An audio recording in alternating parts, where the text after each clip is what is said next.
Defeat.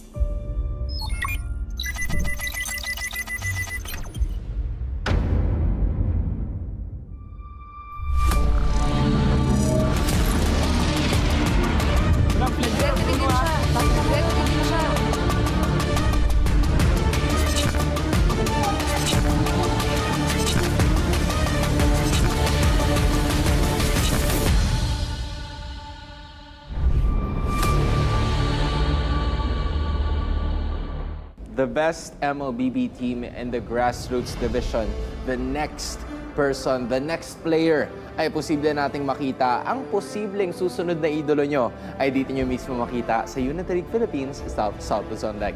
My name is Hans Callery and together with me is Kimberly Mas bringing you the action at South Luzon. We went all the way from the north and now we're down south para makita itong dalawang teams na to. It's Rough World Era kontra sa Lolo Gaming. Kim, it's another set of players na masasaksiyan natin. Oh, actually, medyo familiar to, no? Itong Rough World Era. If you guys have been, catching up sa ating mga amateur scene, like MDL or the Mobile Legends Developmental League, this is actually one of the teams. I'm not so sure, no? Makikita natin kung sino ba yung mga players later on, if sila nga ba yung makakatapat nila. And I have to say it with a straight face, Lolo Gaming, yung makakatapat nila today in a best out of 3 once again. Yeah, I honestly think that we've also covered a few of the games of Lolo Gaming, right? So I am very curious to see kung ano ba ang pwede nilang ibigay dito sa laban na to. Let's go forward into the games. So with that being said, it is now Rough World Era na nasa blue side and is the side of Lolo Gaming that is on the red side for another best of 3 series. Rough World Era, just like what you've said, we've seen this team time and time again before in the amateur scene, one of the household names so far. And dito mo kasi malalaman dito mo makikita kung ano ba ang kayang ibigay ng isang kupunan such as Lolo Gaming, a newly established team or something that we don't usually hear going up against a household name such as Rough World. I think it's good for both teams. Lalo na parang kung yari, let's say, mas malakas yung kabilang side, no? If you say that, or they have much more experience, maganda rin na makatapat mo sila para naman mas lumakas ka rin sa laban or kumbaga, baka may makuha kang tips and tricks dito sa kabilang side. Pero ngayon, Hans, since last episode or yesterday, actually, tinanong mo ako yung sino yung gusto ko makita at sinagot ko si Cilion. Ikaw naman, I think I have to ask you here. Fair enough, balitan lang tayo dito sa episode. Sige, ano gusto mo makita? Last time sabi mo glue pero ngayon tingnan natin. Wala nakita na natin yung glue that one time. Dito siguro, I'd go a little bit, I'd go a little bit classic. Gusto ko makakita ng pakito. Nervous ko lang. Parang ang tagal ko hindi nakakita ng pakito na XP. Kasi ang madalas na ginagamit ngayon yung Arlot, madalas na ginagamit minsan na sa Barats, yung Winnie Bear nga, nakita natin last episode. So yung Pakito, right? Yung Benedetta. So even the Yuzhong, di ba? So yung Pakito kinda goes down in terms of like yung pick rate. I think parang gusto ko rin i-throwback yung Pakito Jungle na sobrang OP dati. That's also pretty good. At yung Roger ngayon na hindi talaga nawawala sa Golden. I'm actually wondering why hindi nga siya na-pick up kahapon. Kasi kahapon yung Nathan, si Hanilet, Hanilet versus whatever right picks. Yan, tama. Tsaka, ang madalas na nakikita natin before, shoutout, buti nga nabanggit mo yung Pakito Jungle. Shoutout kay Kyle TZ. Kasi siya yung isa sa mga gumamit noon. At shoutout kay Boss D, kasi nagpakita wrong siya. I'm sure if you know, you know. Diba? If you know, you know. Ako, I know. Diba? Pero kayo, I think you guys know also what Hans is talking about. Okay, eto, babalik tayo. Yung Ling, nandito ngayon, gamit ni Sequoia. And in addition, si Kellen Quinn din, pumikap siya ng Matilda, very well, distributed yung picks na meron dito yung kabila. And somewhat, malalaman mo na kagad kung ano yung mga roles nila, depending on the picks alone. Actually, parang ang weird no? Una nakita ko Barats, sabi ko, sige, Barats na siguro support, pero Ling, actually, not often na makikita mo ma-prepare yung Ling tsaka yung Matilda, pero wow, ang daming lumilipad dito sa side ng Lolo Gaming. I think ito yata yung signature nila last time. Sabi ko, parang halos lahat ng heroes nila lumilipad. Well, actually, even the Barats pwedeng lumipad with the Guiding Wind. But right now, they need a jungler. Wala na yung Fredrin. Will they go for a Martis? Uy, throwback rin to, Karina. Dati tank Karina na masakit din. Kahit nakatank build. Pero ngayon, most likely na ilalagay niya yan in like an offensive position. Just put magic items on that Karina and dish out a ton of damage pagdating ng early game. Also adding a Kofra na posibleng gamitin dito ng kupunan ng Rough World era is something that we're gonna have to take note of early on. Kasi yung mga setups, especially in this current meta, hindi natin madalas mapansin because of the heavy sustain na meron dahil nga sa Flask of the Oasis that was brought up in previous patches a while ago. And the Natal's gonna be, wrapping this composition up. The Matilda is gonna be a problem or a hindrance para doon sa Kufra para makapag-set up siya ng mga necessary heroes na kinakailangan niya. And not only that, meron ka pa nung Ling and meron ka pa nung Novaria na medyo mahihirapan ka talaga. Now, looking at this, they're gonna put it at an Angela mid lane position. I was gonna say that. Wow, you read my mind. Sabi ko, teka lang, sino yung mid lane nila? Kasi na-realize ko nga pala ngayon nung nag-first pick Angela sila. I think yung for Rough World Gaming, this is the type of lineup, if it makes it, it will make it until the end. Kumbaga parang yung first few minutes magiging crucial dito. I think for both sides kasi Ling, Karina, tapos yung AOE definitely will favor the side of Lolo Gaming since meron silang Nathan, meron silang Novaria, and they also have a way out. So I think para sa side ng Rough World era, sobrang crucial yung magiging setup dito ni Patty, which yun nga, no, people usually favor the Minotaur, but rarely that we see like a Kufra being picked up. Like counter pick lang yan sa mga Fanny, or even in this case, a Ling. I feel like in this case, they're gonna have to really put the pressure on the Ling, specifically kay Sequoia, if they want to win this game dahil makikita mo kaagad yung explosiveness niya. Given na yung karamihan sa mga heroes coming from the side of Rough World era doesn't really have a lot of mobility in them, specifically the Kufra and also the Teresla. Kaya naman ngayon, kita natin kaagad and trying to put the pressure on him. Pero hindi mangyayari yan. Hakog got to at least 30% of his HP. And they're gonna be escaping. Kumbaga, kamustahan lang while itong si Kellen Quinn is already on Alfonso's back, just putting the pressure on him whenever.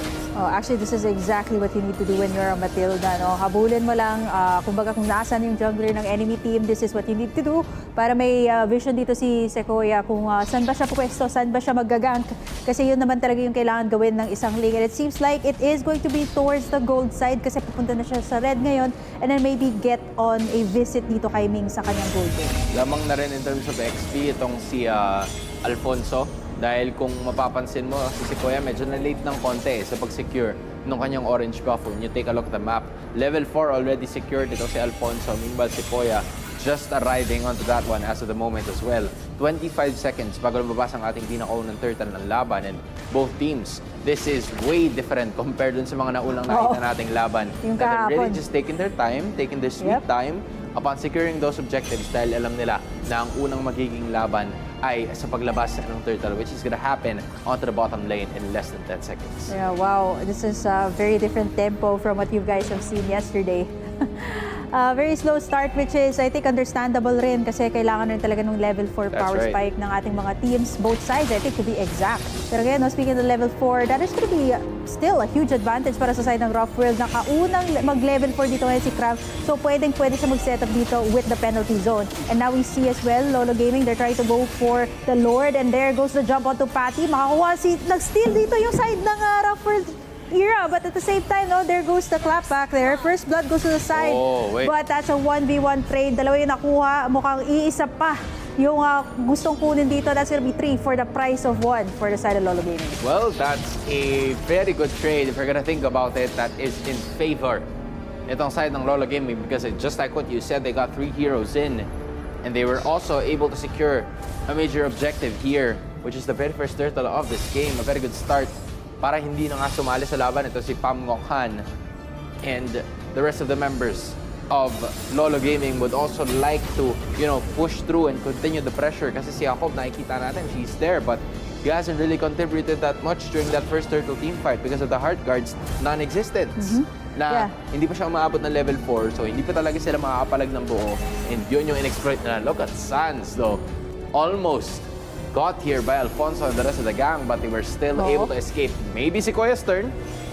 Ayan na nga yung heart guard dito kay Alfonso, no, in the nick of time, giving him that extra shield and that HP as well. Actually, correction pala, nakuha or na-steal pala ni Sequoia yung unang turtle kanina at naka-clapback sila agad ng mga kills, dalawa doon. And to think na naka-penalty zone doon una si Cram doon sa turtle side. So, I guess this is what the side of Lolo Gaming has. Yung vision na galing kay Sans, kaya nag-astral echo siya kanina right before the Lord, which is really a big help kung saan pupwesto yung Lolo Gaming. Nahihirapan sila dito upon securing those early game kills kasi you'd expect Alfonso to fire up already sa mga ganitong klase ng pagkakataon. Si Kenneth Bueno, makikita nila dito, might just be the kill that they need. And that's exactly what's gonna happen. -1 galing sa kupunan ng Rough World era. They have now cut the gold lead to just 400 gold. Meanwhile, dito naman si Sequoia going up against Cram as well. Taking care of business there. Another piece of information na nabigay nitong si Sans and also Sequoia, but a 1v1 clash onto that top lane. Wala naman, walang ibang kundi ito si Pam Ngok Han. Tempest of Blades is also going to be utilized together with the penalty zone as well. Wala ibang makakuha niya na kundi itong si Saint na wala namang red 3 pero mapapalag pa rin naman sila. Actually, it's a hope na hinahabol na naman ni Sequoia. That's a double kill for their Ling. That's 3 for the price of none. And the turtle as well. Oo, ang ganda nun, no? Sakto yung Tempest of Blades sa penalty zone. Kung baka parang hinihintay dito ng side ng Lolo Gaming na mag-set up yung kanilang side bago mag-go for the pick of Sequoia. I think that's the fastest take onto the blades dito for Sequoia. Mukhang master niya talaga yung hero at master niya yung timing, and that's definitely what you need for a Ling. Sinasabi ko nga yung AOE, it's gonna favor a little bit more on the side of Lolo Gaming. At ngayon, nararamdaman natin yung side ng Rough World era. They're having a hard time with this AOE, the backline damage dealer na wala sila ngayon. Yeah, honestly, Lolo Gaming is playing it pretty smart, very smart if I should say. Berserker's Fury already secured here by the Ling. Meanwhile, makikita mo rin yung lead nitong si Ming using the Roger. That is already a Wind Talker secured by that guy. 4.2 ang kanyang hawak ngayon compared to only 3.1 nitong si Pam Ngok Han. So kahit sabihin natin na isa pa lang yung kanyang naging pagkamatay in this matchup, malaking bagay na yun because Ming didn't miss a single creep, didn't miss a single minion wave, and not only that, he was also able to execute and get a kill for himself. Talaga nakatulong sa kanila to stay in pace in this game. Kahit nasabihin natin that they trail 16.1k to 17.9 in favor of Lolo Gaming, pwede pa silang umasa dito kay Ming later on. They're still doing a pretty good job at that. Pero Sequoia and the rest of the gang are still going to be there. Meron naman yung extra yakap. Pero Tempest of Blades ang kanya magagamit just in time to be able to deal with the knock-up as well. Double knock-up na naman na nanggaling dito kay Kellen Quinn, and they will be able to escape. Heartguard is going to be there. And just a little bit to the party, para hindi naman magpapahuli. That's going to be the total welcome as well. At nawawala na parang bula. Ito si Jacob. And that's going to be -1 casualty in favor of Lolo Gaming. Yeah, that was huge. I mean, Detona's welcome na lang dito si Saint, and of course, Jacob, without the flicker out, actually tinipid pa nga niya doon, no? Kasi wala na rin talagang magagawa doon at that point. That would have been an instant kill para sa kanilang side ngayon. Yung pangalawang turtle, sinisimulan ni Alfonso. I think that should be the third and last turtle dito. Tingnan natin kung makakuha ba ng steal dito. At mukhang yun na nga yun. Sequoia again with the steal. Tempest of Blades has been committed here. Alfonso, wala pang heart guard dito. Cram right in the middle of everything. Will not be able to sustain all of the backline damage. Makakatakas pa nga siya, but with 1 HP, they'll definitely force it. They got Saint to tank up all of the damage and get that final kill. 3-9 tayo, 7 minutes in. Kung nag-start tayo, very slow hands, I think it's a slow burn para dito sa team na to. Yup, slow burn, take their sweet time, and they have all of the liberty to do so because they now lead by at least 4.5k in terms of gold. At hindi lang yun, unti-unti din nilang binabasag lahat ng mga tore. The latest one being at the bottom as well. So this is starting, or it already is a problem para sa kupunan ng Rough World era. They had Alfonso with the early game kills, pero hindi sila makahanap ng perfect timing dahil hindi rin nila nakahagilap na itong si Pam Ngok Han na ever since his death in like the second or the third minute, nakapag-dish out na siya ng 2 assist. And the wave clearing prowess na meron itong kupunan ng Lolo Gaming is starting to really pay a hard time, or starting to give a hard time itong Rough World era dahil doon sa damage output na pwede na ibigay towards the minions. And also itong si Pam Ngok Han na until now, just like I said a while ago, they are still looking forward to finding and take it down. Gusto ko lang din sabihin dito is ang hirap kasi yung may Novario sa kabilang side. Kasi kumbaga nakaka-spam dito si Sans pala to ng skills sa backlines. And to think na yung pwede lang makakahuli doon is if makakuha ng magandang setup dito si Patty. Or I think parang yung ginagawa kasi dito ng Lolo Gaming is binibait out nila yung mga ultimates dito. Yung yakap, yung penalty zone dito. At once na maubos doon, papasok dito si Sequoia or papasok din dito si Famokhan just to free it everyone at wala na makakasagot doon. Wala silang backline. And ang napapansin ko dito sa laban na to is pag hindi pumupwersa ng laban ng Lolo Gaming, walang laban na nangyayari. Oh. I don't know if that's a good thing or that's a bad thing, but I think it is actually a bad thing kasi ito naman, they're trying to force things out. Tempest of Blaze pagkagamit nitong si Sequoia and also a heart guard as well has been utilized by Jacob as of this moment. 3 heroes from the red side, HP surrounding all of them right now, pero andun naman yung extra ditong welcome na ilalatag nila wala iba kundi doon sa Teresla, which is itong si Kram trying to escape that situation pero hindi siya makakatakas pa. The rest of the members Ming now joining the party pero aalalobo siya, if I would say, at makakatakas siya pero hindi nila makukuha yung Lord because that will go to Sequoia and the rest of Lolo Game. Ang bilis ng takedown ng Lord. Kumbaga parang sinimulan dito ni Fame. Sabi niya, sige, Sequoia, mag-pick off ka muna dyan. Sige, magkabilang lane ka muna. Okay lang yan. Kayang-kayang ma-burst down tong Lord na to with, of course, the basic skills. If you think about it, sobrang laki nung lamang kanina ni Ming. Actually, I think 1,000, almost to 1,500 up against the Nathan Hero Famokhan. Pero ngayon, with those pick-offs, with the turtle steals na ginagawa ni Sequoia, it has been so good for the side of Lolo Gaming. Kaya naman, ngayon, almost nakakahabol na ngayon yung gold lane kay Ming. Props pa rin hindi pa rin nabawala si Ming. Hindi pa rin namamatay si Ming. So, he's doing a good job in staying alive. Pero habang nangyayari naman yon, the rest of the other members are slowly falling into their misery. Na nakakakuha sila pa ulit-ulit ng mga kills. They're slowly breaking down those turrets one by one. Latest in the top lane. Wala nang outer turrets dito or wala nang inner turret except for the mid lane na ngayon. And nabasag na naman courtesy of the minion waves na nandiyan sa bandang gitna. Now they have to take care of this Lord marching into the bottom. Ando naman yung holy defense. Popped off the passive coming in from the third. Pero doon naman yung Tempest of Blaze na may punta ilalim. Extra double knockups na naman galing dito kay Kellen Twin. And they will be able to continue penalty zone para makatakas sa pagkakataon na yun. And that's gonna be an inhibitor going down. And it looks like they will go out of that situation. They got what he needs. Yeah, 35K na ngayon yung side ng Lolo Gaming. Almost a 10K lead up against Rough World. Ito na naman yung situation na, again, shutdowns will be very crucial but not enough to win the game just yet. We're still waiting for the setups, pero ngayon yung pinakamahirap talaga dito sa lineup ng Rough World era. Like what I said, there's an expiry for this kind of lineup, right? Like, pag hindi talaga to naggana sa early game, medyo mahirapan talaga mag-bounce back. The only hope is gonna have to be like a very nice setup ni Patty.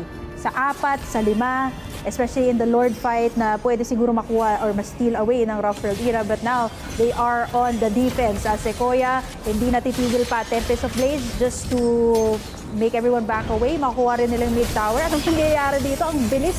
Makakuha ng mga towers dito. May Detonas welcome. May flicker na naganap doon. Sino yung nahuli? May guiding wind out. Oh my and there's gonna be goodness. Alfonso picked off right there. Gonna try to go for the kill. Pero yun nga, no, yung side ng Lolo Gaming, they just know how to punish.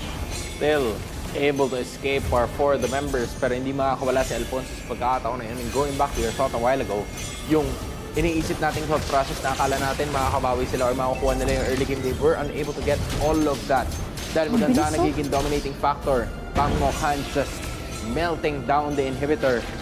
And now, kalbo na ang base ng koponan ng Rough World era. Will they be able to do something about this one? Or will they be even contesting for this Lord na lalabas in just 5 seconds? And you're right.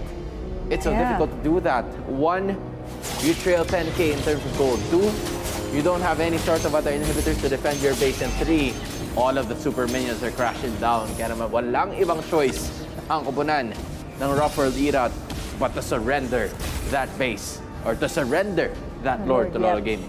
Actually, I think it's gonna be hard to, kahit na first Lord ito para sa side ng Lolo Gaming, yung wave clear kasi na is not that good. I mean, it's gonna be up to the Angela. I guess Ming here has a decent amount of wave clear. Pero kung iisipin mo kasi dito, kailangan nila mag-clear ng wave. That's right. Kailangan nila mag-defend ng base nila. At lamang na lamang dito sa gold yung side ng Lolo Gaming. So it's gonna be hard to clap back or maybe even get anything. Pero ngayon, I think yung magiging factor lang talaga dito, the key thing when it comes to this kind of lead ng nakalaban mo is going to be pag lumapit sila sa base, mag-set talaga dito si Patty, and that could actually change things around for the side of Crawford Era. But now, they are backs against the wall. Sequoia gonna try to go in for Cram. Tempest of Blades has been committed, trying to go for the pickoffs there. Lord knocking in the base. We got the Penalty Zone sa backside, but it's not gonna be enough. Patty will get bursted down. Sequoia still unstoppable. 3 left to defend the base. Make that 2. They lock it in. At tapos na ang ating laban. It's gonna be Lolo Gaming taking in game number 1. Victory! We've seen them one time in this South Luzon leg. This is the second time that we've seen this team, and yet again, they have shown us how it is done. Going up against a household name, they were able to not only hold their own, but to actually dominate in this matchup. Napakagandang performance galing sa Lolo Gaming. Yeah, I think I just have to highlight rin yung nangyari dito sa early game. There That's were right. a little bit of invades dito nanggagaling sa Matilda, but ultimately, you know, the early game up until the late game went to the side of Lolo Gaming. Isipin mo, no, yung mga ganong klase ng initiations na dapat sana ay gagawin ng Rough World Era, they were unable to do that dahil dun sa malaking factor talaga na dala nitong si Kellen Quinn, just 100% in terms of team fight participation, and this is the reason why I was pertaining na maganda talaga yung combination ng Matilda and ng Barats, because they're two very tanky heroes and they're also able to help out. At minsan nga sa same time nagsisimula ng laban na yung sa Detona's welcome niya, it's already a matic kill, if I should say. Oo, kasi kung isipin mo, mas maraming ang CC dito sa side ng Rough World Era. But, you know, I think it's the timing as well ng mga skills, no? Parang binabait out nila dito yung Rough World Era. Sige, magbato kayo ng mga ultimates. Once that's out, papasok at papasok kami. They got Sequoia to dish out the damage. They got Sands as well for the backline snipe kills. And ultimately, it all went well. Yung mga rotations sila in the early game. And, you know, like the lineup of Lolo Gaming, medyo mahirap talaga ma-pull off yung ganito, especially when it comes to the late game, not unless there was one miracle set. There were some really good ones, props by the way to Patty, but again, there's only one victor in every single match. Well, that's something that we are yet to figure out. Posible nga ba na makabawi ang Rough World Era, or will it be Lolo Gaming taking it all the way and moving on? Magbabalik tayo para sa Game 2 ng Unity League Philippines South Luzon Leg.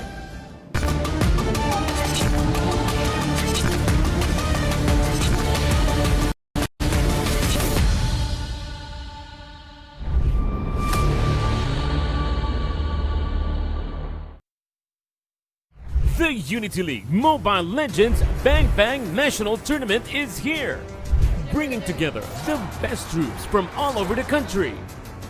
For the online qualifiers, a total of 128 teams per tournament leg. From NCR, Northern Luzon, Southern Luzon, Visayas, and Mindanao will battle it out for the top 8. Advancing to the on-site qualifiers, the top 8 teams will go head-to-head for the top 2 spots. The top 2 teams per tournament leg will represent their respective regions in the grand finals. A total of 10 teams will face off at the championships and represent the country with the national team Sibol. For more details, visit the Unity League Facebook page.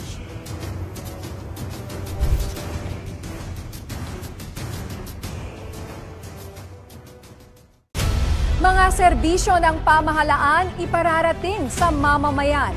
Diretsahan ang usapan mula mismo sa kinauukulan. Samahan niyo po kami sa pagbibigay linaw sa mga mahalagang isyong pambayan, kasama ang mga iba't ibang ahensya ng pamahalaan. Dahil sa pagkakaisa at pagtutulungan, sama-sama tayong haharap sa isang bagong Pilipinas ngayon.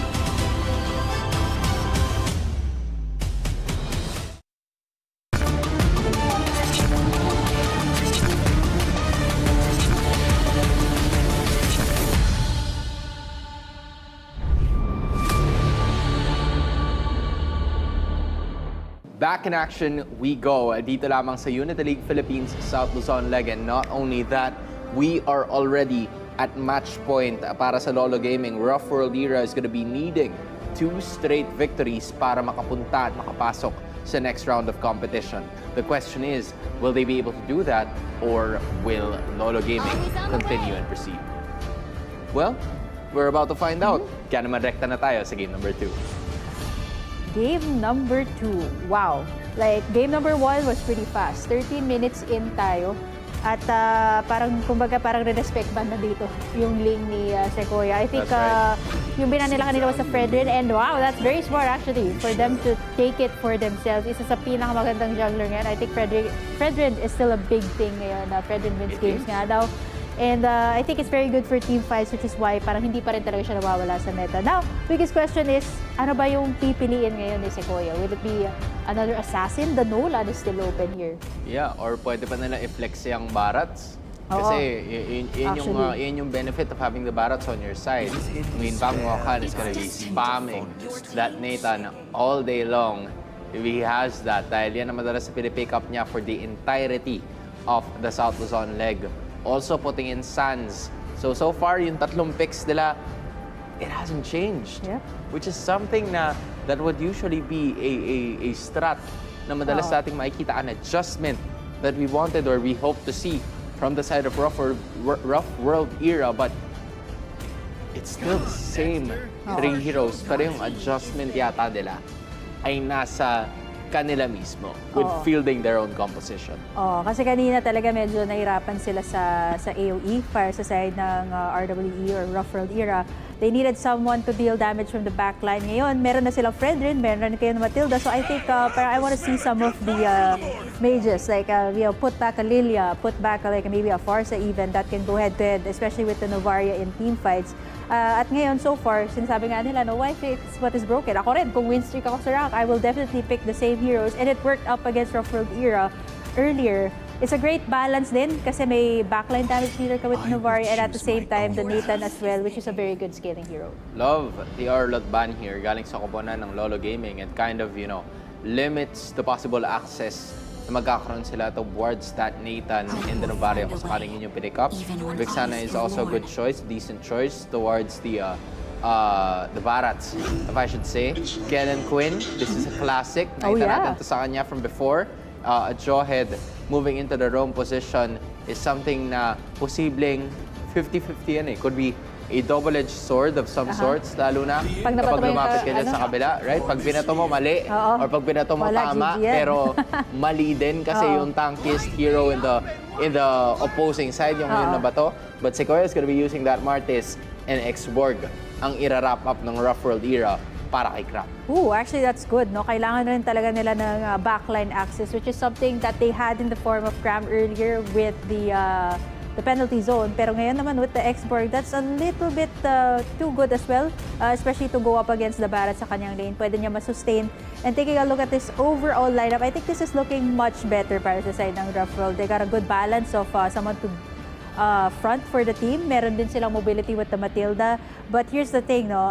Gusto ko lang i-point out dito, isa rin to si Kellen Quinn na nagpauso nito. I think it didn't work last time. Pero let's see this time for this game. Now, hopefully, this is the match point for them. It's gonna be a big thing. Mukhang siya yung type of roamer that can play those pick-off type of roamer heroes. Yeah, parang yun yung favorite niya madalas na parang mga nakikita natin Franco, sa ganun kanya. pwede, di ba? It's either yung mga assist or yung mga hatak delubyo. Yun yung madalas nating mapansin sa kanya. Hatak sa dreams, ganun. Diba? Hatak sa dreams, pasabay sa dreams, pasama sa dreams, lahat na. Isasama kayo nitong si Kellen Quinn. Game number 2 on the ropes now. Ang Rough World Era, they're going to be needing 2 straight wins para makapasok and to make it into the next round of competition, as Patty here doing the same, giving a taste of their own medicine na ginawa sa kanila nitong si Kellen Quinn noong game number 1. Yep, exactly what Matilda needs to do. Especially in the early parts of the game na kailangan mo talaga mabigyan ng vision. Martis is a type of hero that we know na lalo na pag naka-snowball to, medyo mahirap talaga yung early mo. Pero ngayon, no, nakaka-poke rin dito si Jacob as well as si Patty, chunking Sequoia to actually half HP, or actually 1/4 HP. First level is about to be up as both junglers are looking for that level 4 power spike. Pero tingnan natin itong gold vein na to. I guess, let's give it to Ming. tingnan natin yung last time, no? Claude is just way too good when it comes to poking. Yup, and at the same time, medyo malilimitahan mo yung sarili mo with your BMI capabilities na kahit paano makakaalis ka in some situations and in 1v1 fights kontra sa Nathan, there's a possibility for you to win that, especially in the early portions of the game. Late game though, it's gonna be a problem because Nathan is also gonna be starting to dish out the damage pagdating sa mga ganong parte. But just like game number 1 na nakita natin mula sa kanila kanina, not much is happening here. 15 seconds bago lumabas ang pinakaunang turtle ng laban. And I believe this is where it really starts. Dito talaga nagsisimula yung dominance nila on how things will go in this game. Oh, actually, parang hindi pa naka-level 4 dito si Alfonso. Again, the same case that happened to them in game number 1. No? One level down, hindi pa siya makakakuha ng appraisal siya. I think they're just gonna give away the turtle here to the side of Lolo Gaming. For free knowledge, Cram will try to go for the last insanity. Pero mukhang nanggugulo naman dito si Saint. Ayan na yung Detonas welcome. Pinuga si Cram. And there goes si Koya as well, taking in the turtle. Last insanity, not enough to take them down. Kelly Quinn goes for that play. And makukuha nga dito si Jacob. Yup, a turtle take was done. Pero yung first blood ang naglagay dito sa koponan ng Lolo Gaming into that front seat, especially with Sequoia taking that one. First blood gold going into your jungler is always a really good sight to see. Ming and ito si Pam Ngoc Han just, zoning each other out, trying to feel kung ano ba yung posible nilang gawin because, someone might be baiting someone, especially with the ganks that are very possible dahil sa heroes or a hero composition na meron ng dalawang teams. Sans can easily go from one place to another whenever he wants to. Meanwhile, ito si Kellen Quinn, talagang tambay lang dito. He also has the flicker in just a few seconds. So kung sakaling gusto nila mag-engage, then that might be the case right here. Oo, naglatag na rin ang BMI dito si Ming. I think he knows na nandyan si Kellen Quinn. Hindi rin siya nag-advance forward knowing na may possibility nga na mag-gank nung kabilang side yung gold lane. But now so far, it's a little bit different from what we've seen sa game number 1, no? Mukhang parang ngayon, everybody's just going for the safer type of play. Maybe try to go in for some initiation. At ngayon si Ming going for the blazing duet for the clear. Hindi na mag-overextend because that bush is looking super deadly right now. Aabangan nila si Patty going for the circling eagle. Actually going to the backside opposite direction at hindi na nga nila itutuloy. Alright, good vision check there coming in from Patty. Alam niya kung ano yung kailangan niya gawin at that moment. Taking care of the rest of his teammates in that point para mas lalo silang makapagkuha ng kanilang mga minion waves. Nagamit na rin yung Detonas welcome nitong si Saint pero it's not gonna hit Cram whatsoever. So, with that being said, balik na naman tayo sa bot. Si Ming na naman ang mapupuruhan dito at alam mo na yung kasunod pag nakita mo si Sequoia. 25% HP plus the Martis. You know what's next. Man, even under the tower, you're not safe. Ayun na, half HP yung turtle. Cram trying to go for the push there. Pero ngayon, circling eagle, sino yung target dito? It is going to be the jungler as Sequoia will be able to hit that retribution on time. Cram, wala na rin magawa. Going in for the last insanity. Out. Back to safety as the side of Lolo Gaming. They're gonna try to invade here. They're gonna try to take the resources dito sa kanilang side at mukhang makukuha pa nga nila yung blue dito ni Alfonso. Yup, successfully so and taken that one as well. Or actually, if I should say, napunta kay Jacob yung purple objective. An orb is like surrounding him. But kung hindi mo naman mapupunta kay Alfonso yon, then you'll take it. If you're the jungler galing sa kanila, naglatag na naman ang Astral Echo sa sino mong puruan dito but he's still gonna be safe as a turret. The first turret of the game is finally destroyed here by the side of Lolo Gaming. They're picking up where they left off in game number 1, just really focusing on those team fights that they could win and yung mga pa-pick off nila ng pasimple-simple is really paying dividends for this team dahil ginagawa nila yun at ginagamit nila yun in cases na malapit na yung major objective. For example, the turtle fight is about to start. Kukuha muna sila ng isa. A purple buff is about to appear. Kuha na naman sila ng isa. And then, this time, a turret has been brought down. They now have a 2K gold lead. Oo, nako si Ming dito, napapurify na. Papasok, blazing duet, not enough.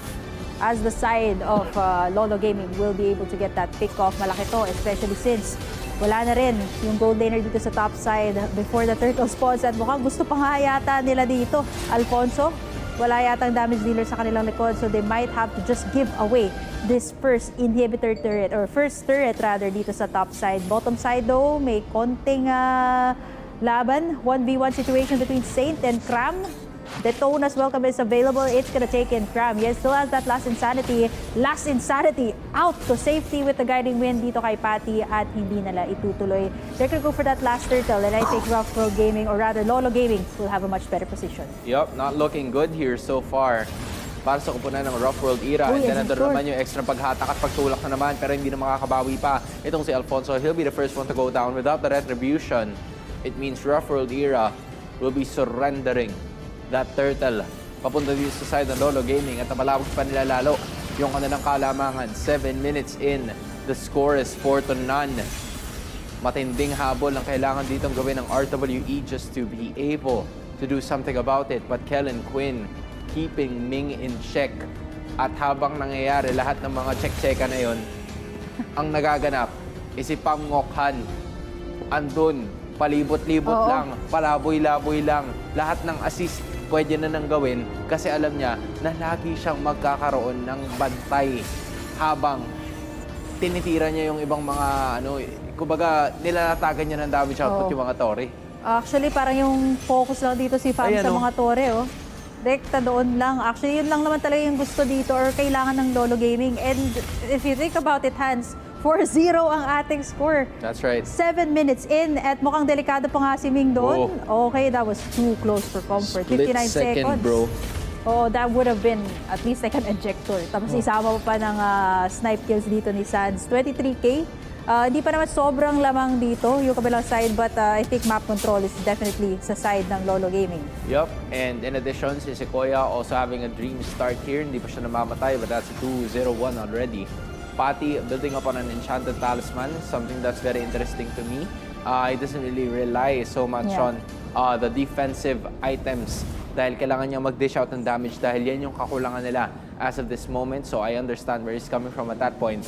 But the last insanity is gonna be utilized, Kellen Quinn and John. Pero hindi na rin lalatag o hindi rin magmamatter rather, yung Astral Echo na pinop off nitong sa Sands because that is gonna be an invulnerability skill na meron yung X-Borg. But even so, that is another turret na pinapabagsak nila. Slow burn, just like you said, from the start of this matchup. And that's exactly what's gonna happen. Pero ito, minamadali na naman ni Ming and Patty at mukhang magagawa nila yan because that is gonna be a turret broken down by Rough World. First turret actually that they've taken in, and sabi dito ni Save, sige, bigyan na natin yun, no? They actually took in 2 bottom side. May Lord pa na baon dito yung side ng Lolo Gaming.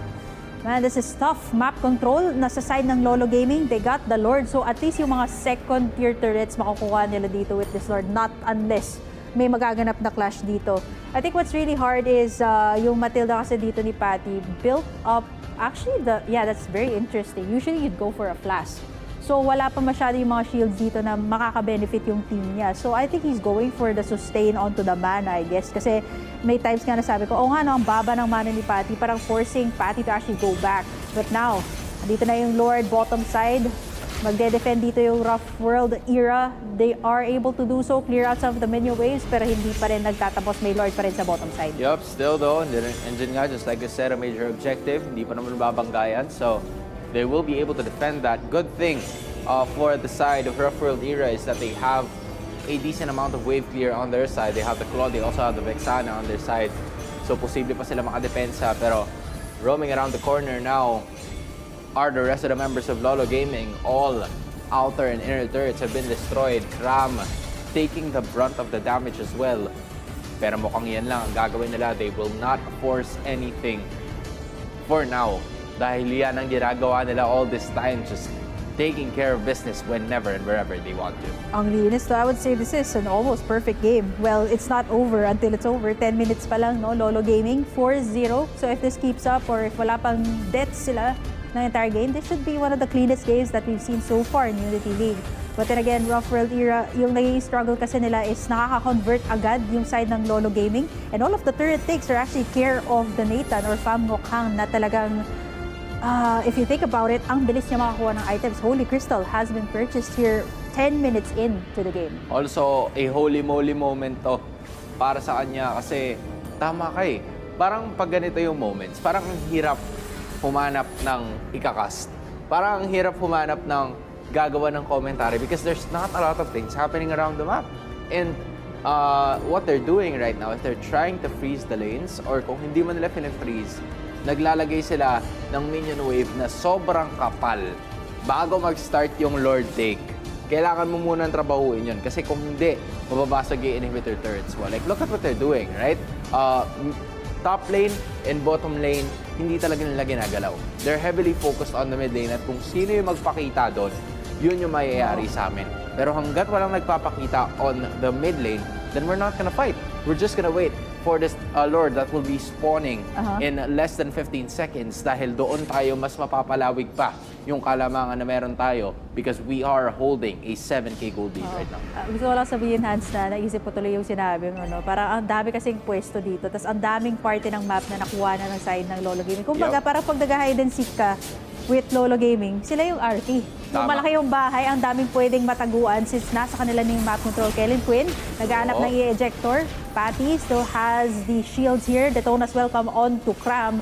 Right there, guiding wind out to safety. At ngayon, 1/4 HP na lang yung Lord dito. Sino makakakuha? Mukhang si Sequoia yata kasi ang ganda ng pagkaka-zone dito ng kabilang side. Rough Gaming, unable to get anything and without no casualties at all. At mukhang mapapaatas pa nga dito. Sakit na ni Pham Ngoc Han Ming, able to get one. But Sequoia will be able to get another. Try to go for it. The Decimate, nag-Winter Truncheon na lang dito si Jacob at mukhang matatapos pa yata ni Kellen Quinn going in for that ejector play. It is a wipeout. They don't even need the Lord at this point, Hans. Mukhang ito na yata yon 13 minutes in. Matatapos na nila yung laro. It is going to be Lolo Gaming locking in the tower. Lord, hindi pa nga makakapasok sa base. Matatapos na nila yon 9-1 ang ating score and it is going to be Lolo Gaming taking in the series. Alam ko na ang asaran ng Lolo Gaming pagkatapos nito. Kung sino yung namatay, pangit. Si Pham Now, Ngoc Han. I wanna know kung sino yung I think it's nawala. Pham Ngoc Han. Parang yun na nga.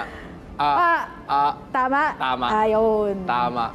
So, Pham Ngoc Han, ikaw ang taya for today's video. But even so, it doesn't matter because they got one of the cleanest victories that we've seen all South Luzon leg long. Yeah, actually, sabi naman ni Pham, sige, kahit ako yung nahuli doon sa huli, ako naman yung pinakamaraming turret damage. And that's all care of his teammates too, na nag-enable sa kanya, no?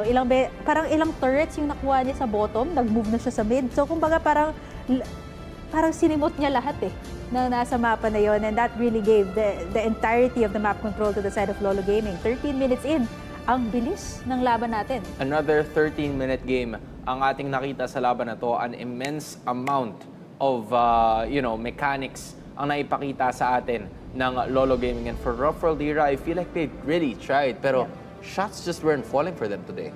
Yeah, I mean, there were plenty of times kasi na nauunahan sila ng setup or maybe even like nauunahan sila magkuha ng turrets. Kaya naman, again, map control is a really big thing and definitely Lolo Gaming was able to play it out well.